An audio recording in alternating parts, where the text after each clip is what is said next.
হযরত নুবাই ইবনে ওয়াহাব রাদিয়াল্লাহু তাআলা আনহু থেকে বর্ণিত, তিনি বলেন, ইবনে মামার তার মুহরিম পুত্রকে বিবাহ করার ইচ্ছা পোষণ করলেন। তাই তিনি আমিরুল হজ আবান ইবনে ওসমানের নিকট আমাকে অনুমতি আনার জন্য পাঠালেন। আমি তার কাছে এসে বললাম, আপনার ভাই তার পুত্রকে বিবাহ করাতে চান, এ বিষয়ে তিনি আপনাকে সাক্ষী হিসেবে রাখতে চান। তিনি জবাবে বলেন, আমি তো দেখছি সে একজন মূর্খ বেদুইন। মুহরিম ব্যক্তি নিজেও বিবাহ করতে পারে না এবং অন্যকেও বিবাহ দিতে পারে না। আর অনুরূপ বলেছেন। নুবাই বলেন, এরপর তিনি ওসমান রাদিয়াল্লাহু তাআলা আনহু এর বাড়িতে হাদিস মারফু হিসেবে বর্ণনা করেছেন। আবান ইবনে ওসমানের উক্তি লা উরাহু ইল্লা আরাবিয়ান জাফিয়ান এর ব্যাখ্যা, লা উরাহু শব্দের এর মার্জি হলো ইবনে মামার। আবান ইবনে ওসমান রাদিয়াল্লাহু তাআলা আনহু ইবনে মামার এর সম্পর্কে বলেছেন, আমি তো তাকে একজন মূর্খ বেদুইন দেখছি।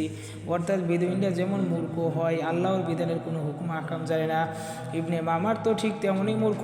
বেদুইন ইসলামী শরীয়তের কোনো বিধিবিধান হুকুম আহকাম জানে না। আর হযরত আবান ইবনে ওসমান রাদিয়াল্লাহু তাআলা আনহু ইবনে মামারের ব্যাপারে উক্তি করার কারণ হলো, ইবনে মামার তার ইহরামি পুত্রকে ইহরামধারী পুত্রকে বিবাহ করার ইচ্ছা করেন এবং নুবাই ইবনে ওয়াহাবকে জবাব